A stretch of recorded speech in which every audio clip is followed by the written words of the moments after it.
ये कहानी आज के हर घर की कहानी है। एक माँ जिसने अपनी पूरी जिंदगी एक बेटे के नाम कर दी और एक बेटा जिसने उसी माँ को बोझ समझ लिया। ये कहानी है माँ की दुआ और बद्दुआ के बीच फंसे एक नाफरमान बेटे की।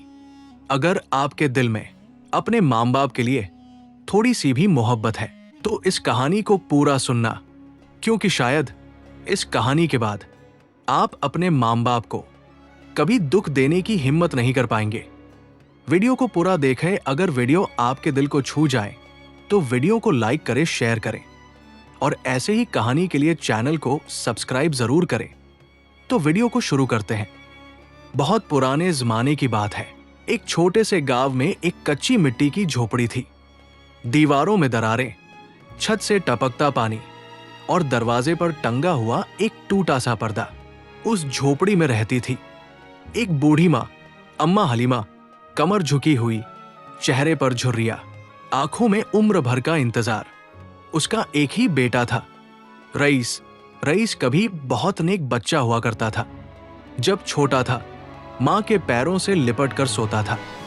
भूखा रहता तो कहता, अम्मा पहले आप खा लो। लेकिन वक्त इंसान को बदल देता है और लालच इंसान को अंधा। हलीमा बीबी ने रईस को अकेले पाला। शौहर का इंतकाल तब हो गया था जब रईस 5 साल का था। हलीमा लोगों के घरों में बर्तन मांजती, झाड़ू लगाती, कभी खेतों में मजदूरी करती। हाथों में छाले, पैरों में सूजन, लेकिन जुबान पर शिकवा नहीं। रात को जब रईस हो जाता, हलीमा चुपचाप रोती और कहती, अल्लाह मेरे बेटे को बड़ा कर दे, इसे किसी के आगे हाथ फैलाने से बचा ले। साल गुजरते गए। रईस जवान हो गया। किस्मत ने करवट ली। उसे शहर में काम मिल गया। धीरे धीरे उसने पैसा कमाना शुरू किया। फिर दुकान खोली, फिर मकान बनाया। अब रईस अमीर था, लेकिन दिल से गरीब। रईस शहर में रहता था। बड़ी कोठी, चमचमाती गाड़ियां, नौकर चाकर और उसकी मां उसी टूटी झोपड़ी में। जब गांव वाले कहते, अरे हलीमा बीबी, तुम्हारा बेटा तो बहुत अमीर है, तुम यहां क्यों रहती हो? हलीमा हल्की सी मुस्कान के साथ कहती, मेरा बेटा मुझे बुलाएगा तो चली जाऊंगी। लेकिन दिल के अंदर हर रोज कुछ टूट जाता था।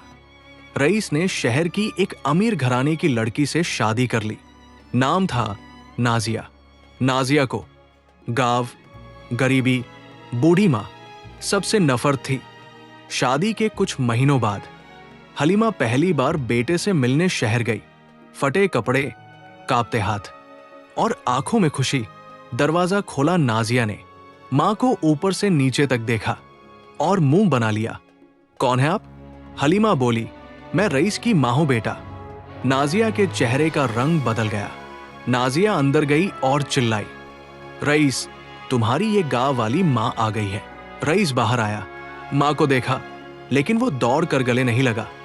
वो झुका नहीं, वो मुस्कुराया नहीं, बस बोला, अम्मा आप यहां क्यों आ गई? हलीमा की आंखों में आंसू भर आए। बेटा, दिल किया तुम्हें देख लूं। नाजिया बोली, यहां कोई सराय नहीं है, आप गांव वापस जाइए। हलीमा कांप गई। रईस चुप रहा। यही चुप्पी उस दिन हलीमा के दिल में तलवार बनकर उतरी। हलीमा बोली, बेटा मुझे 2 दिन रख लो, फिर चली जाऊंगी। नाजिया गुस्से से बोली, हमारे घर में बूढ़ों के लिए जगह नहीं। रईस ने नजरें झुका ली। हलीमा समझ गई। वो धीरे से मुड़ी, बिना कुछ कहे दरवाजे से बाहर निकल गई। सीढ़ियों पर बैठकर खूब रोई। फिर बोली, ए अल्लाह, मैंने इसे पैदा किया था क्या इसलिए? हलीमा बीबी उसी रात गांव लौट आई। न किसी से कुछ कहा, न किसी से शिकायत की। बस झोपड़ी के कोने में बैठकर चुपचाप रोती रही। उसकी आंखों से बहने वाले आंसू जमीन पर गिरते और जैसे अल्लाह से फरियाद करते, ऐ मालिक, मैंने इसकी हर तकलीफ अपने सीने में रखी, आज इसने मुझे ही बोझ समझ लिया। कुछ ही दिनों में हलीमा बीबी बीमार पड़ गई। बुखार, कमजोरी, सांस फूलना। पड़ोसन फातिमा आई। हलीमा बीबी, शहर जाकर बेटे को बता दो। हलीमा ने सिर हिला दिया। नहीं बेटी, जिस दिन मैंने उसे बोझ लगना शुरू कर दिया, उस दिन से मैं उसके लिए मर चुकी हूं। शहर में रईस की दुनिया चमक रही थी। नए कपड़े, नई गाड़ी, नए दोस्त। नाजिया रोज उसके कान भरती, तुम्हारी माँ गांव में रहे तो अच्छा है, वो यहां आएगी तो हमारी इज्जत खराब होगी। रईस चुप रहता और उसकी चुप्पी हर दिन माँ से दूर ले जाती रही। एक दिन हलीमा ने कांपते हाथों से एक खत लिखा, मेरे बेटे रईस, अगर मैंने कभी अनजाने में तुझे दुख दिया हो तो मुझे माफ कर देना। मैं बस तुझे एक बार सीने से लगाना चाहती हूं। तेरी मां हलीमा। पड़ोस का लड़का शहर ले गया। रईस ने खत पढ़ा, दिल एक पल के लिए कांपा। लेकिन नाजिया बोली, ड्रामा है सब, उसे पैसे चाहिए होंगे। रईस ने खत फाड़ दिया। हलीमा को खत का कोई जवाब नहीं मिला। वो रोज दरवाजे की तरफ देखती, शायद बेटा आए, लेकिन सिर्फ सन्नाटा आता। एक रात हलीमा ने आसमान की तरफ हाथ उठाए, अल्लाह, मैंने कभी अपने बेटे के लिए बद्दुआ नहीं की, लेकिन अगर मेरी जिंदगी यूं ही खत्म होनी है तो उसे मेरी हालत दिखा देना। आंसू गालों से बहते रहे। उसी रात रईस को अजीब सपना आया। उसने देखा उसकी मां अंधेरे में खड़ी है, कमजोर, बीमार, और उसे देखकर कह रही है, बेटा, क्या मां होना गुनाह है? रईस हड़बड़ा कर उठ गया। पसीना बह रहा था। लेकिन फिर नाजिया की आवाज आई, सो जाओ, ये सब वहम है। रईस फिर सो गया और अपनी मां को फिर भूल गया। रईस की जिंदगी में सब कुछ अचानक बदलने लगा। जिस दुकान से रोज अच्छा मुनाफा होता था, अब वहां ग्राहक कम होने लगे। जो सौदे फायदे के होते थे, अब नुकसान देने लगे। पहले उसने इसे इत्तेफाक समझा, लेकिन यह सिलसिला रुकने का नाम नहीं ले रहा था। एक महीने में रईस को भारी घाटा हो गया। दूसरे महीने उसका पार्टनर धोखा देकर भाग गया। तीसरे महीने गोदाम में आग लग गई, सब जलकर राख। रईस रातों को जागने लगा, पैसा कम होने लगा। तो नाजिया का रवैया बदल गया। तुम तो कहते थे कि बहुत अमीर हो, ये हाल क्यों हो गया? रईस चुप रहता। पहली बार उसे मां की याद आई। एक दिन रईस अचानक बेहोश हो गया। डॉक्टर बोले, बहुत ज्यादा टेंशन है, आराम चाहिए। नाजिया अस्पताल में भी मोबाइल में बिजी रही। रईस की आंखों में आंसू आ गए। उसे मां की गोद याद आई। उधर गांव में हलीमा बीबी की हालत नाजुक थी, चलना मुश्किल, देखना धुंधला। पड़ोसन फातिमा बोली, हलीमा बीबी, अब तो बेटे को बुला लो। हलीमा ने कमजोर आवाज में कहा, अगर उसने खुद याद किया तो ही आएगा। एक रात हलीमा ने वुजू किया, नमाज पढ़ी, फिर हाथ उठाए, ए अल्लाह, मैंने अपने बेटे के लिए हमेशा भलाई मांगी है, आज भी वही मांगती हूं, लेकिन उसे सही रास्ता दिखा दे। उसकी आंखें बंद हो गई। रईस को फिर सपना आया। उसने देखा मां सफेद कपड़ों में कमजोर आवाज में कह रही है, बेटा, मैं थक गई हूं। रईस चीख कर उठा, दिल जोर जोर से धड़क रहा था। पहली बार उसने कहा, मुझे गांव जाना है। नाजिया चुप रही। रईस उसी सुबह गांव के लिए निकल पड़ा। रास्ते भर उसका दिल कांपता रहा। उसे मां की गोद याद आ रही थी, मां के हाथों की रोटी, मां की दुआएं। हर मोड़ पर दिल कहता, काश पहले चला आता। जब गांव पहुंचा तो सीधा मां की झोपड़ी की तरफ दौड़ा। दरवाजा आधा खुला था, अंदर अंधेरा, सन्नाटा। अम्मा, कोई जवाब नहीं। रईस कांपते कदमों से अंदर गया। हलीमा बीबी जमीन पर लेटी थी, चेहरा पीला, सांस बहुत हल्की, आंखें खुली। उसने रईस को देखा, कमजोर होंठ हिले। आ गया बेटा। रईस घुटनों पर गिर पड़ा। अम्मा, मुझे माफ कर दो। हलीमा की आंखों से आंसू बह निकले। बेटा, मैंने तुझे कभी बद्दुआ नहीं दी, बस अल्लाह से कहा था तुझे सही रास्ता दिखा दे। रईस मां का सिर गोद में रखे रो रहा था। अम्मा, अब मैं तुम्हें अपने साथ ले चलूंगा। हलीमा हल्की मुस्कान के साथ बोली, अब देर हो गई बेटा। उसका हाथ ढीला पड़ गया, आंखें बंद। रईस चीख पड़ा, अम्मा। पूरा गांव जमा हो गया, हर कोई रो रहा था। रईस मां के जनाजे से लिपट गया। मैंने अपनी जन्नत खो दी। शहर लौटकर रईस एक बदला हुआ इंसान था। नाजिया ने कहा, इतना ड्रामा मत करो।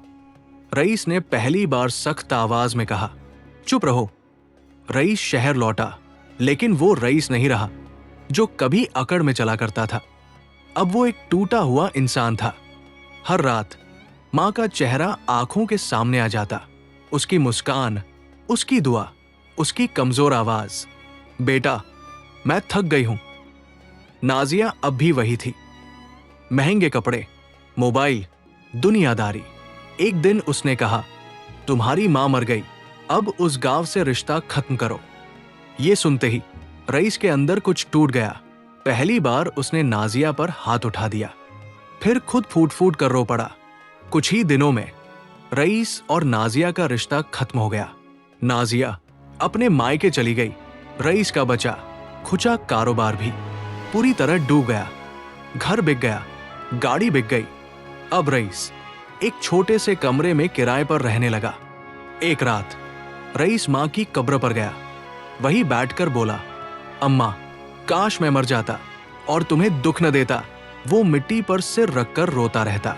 उसी कब्रिस्तान में रईस ने तौबा की, अल्लाह अगर मेरी मां की माफी नहीं मिल सकती तो मुझे नेक औलाद बना दे ताकि किसी मां का दिल न टूटे।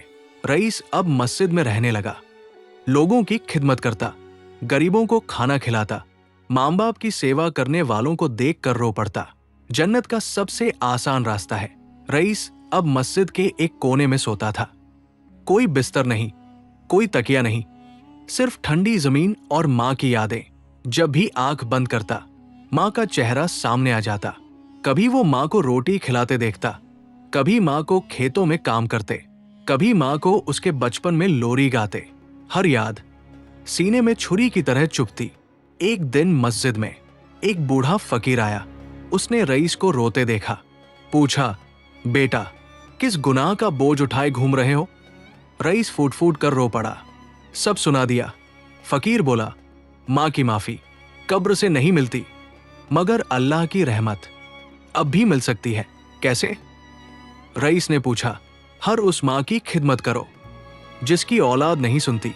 रईस ने गांव लौटकर एक विधवा बूढ़ी औरत की सेवा शुरू की। उसके लिए लकड़ी लाता, पानी भरता, दवा लाता। जब वो उसे दुआ देती, रईस रो पड़ता, काश मेरी मां भी मुझे ऐसे दुआ देती। रईस रातों को उठकर रोता, अल्लाह मेरे गुनाहों का बोझ बहुत भारी है। उसकी आंखें सूज जाती। एक दिन उसे सड़क किनारे एक भूखा बच्चा मिला। मां बाप नहीं। रईस ने उसे अपने साथ रख लिया। नाम रखा अमान। उसे पढ़ाने लगा, उसे मां की इज्जत करना सिखाने लगा। रईस की जिंदगी अब बहुत सादा थी। न कोई शोर, न कोई दिखावा। सुबह मस्जिद की सफाई, दिन में मजदूरी, शाम को अमान को पढ़ाना। लेकिन अल्लाह अपने बंदों को आजमाए बिना नहीं छोड़ता। एक रात गांव में आग लग गई। एक कच्चा घर जल रहा था। लोग डर के मारे पीछे हट रहे थे। अंदर से एक बूढ़ी औरत की आवाज आई, बचाओ बचाओ। रईस बिना सोचे आग में कूद पड़ा। लोग चिल्लाए, मत जाओ, मर जाओगे। लेकिन रईस को अपनी मां याद आ गई। उसने बूढ़ी औरत को कंधे पर उठाया और बाहर ले आया। उसके हाथ जल गए, पीठ झुलस गई, लेकिन औरत बच गई। डॉक्टर बोले अगर थोड़ी देर हो जाती तो ये मर जाता। रईस बेहोश पड़ा था। उसके होंठ हिल रहे थे। अम्मा मुझे माफ कर दो।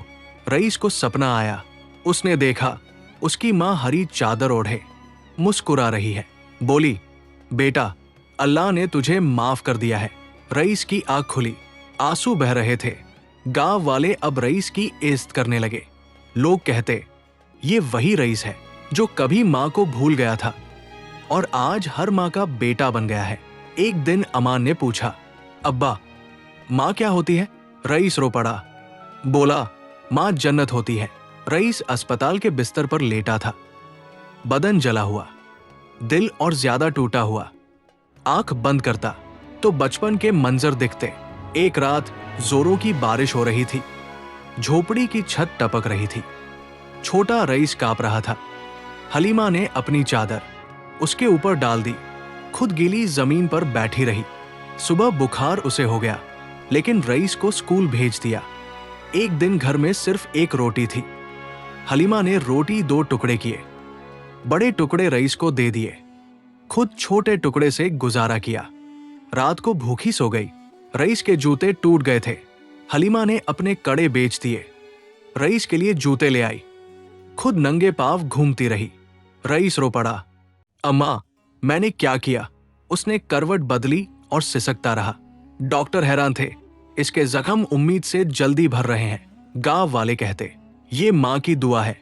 रईस अमान को गोद में बैठाकर कहता, बेटा अगर कभी मैं बूढ़ा हो जाऊं तो मुझे बोझ मत समझना। अमान रो पड़ता, अब्बा मैं आपको कभी नहीं छोड़ूंगा। साल गुजरते गए। अमान अब बड़ा हो गया, नम्र, सादा, नमाजी। रईस ने उसे कभी दौलत की बात नहीं सिखाई, सिर्फ अदब सिखाया। हर जुमे की रात रईस अमान को अपनी मां की कहानी सुनाता। आंखों में आंसू होते। बेटा मेरी मां ने मेरे लिए अपनी पूरी जिंदगी कुर्बान कर दी और मैंने उसे अकेला छोड़ दिया। अमान रो पड़ता। एक दिन रईस बहुत बीमार पड़ गया। उसने कागज कलम मंगवाया, कांपते हाथों से लिखा, अगर मेरी मौत हो जाए तो मेरी कब्र मेरी मां के पैरों की तरफ बनाना, ताकि क्यामत तक शर्मिंदा रहूं। रईस बोला, मेरे जनाजे पर कोई बड़ा तामझाम मत करना, बस इतना कहना, एक नाफरमान बेटा अपने गुनाहों के साथ अल्लाह के सामने जा रहा है। रात को रईस ने अमान का हाथ पकड़ा, बेटा अगर कभी मां मिले तो उसके पैरों को चूम लेना। उसकी आंखों से आंसू बहने लगे। उस रात आसमान पर अजीब सी खामोशी थी।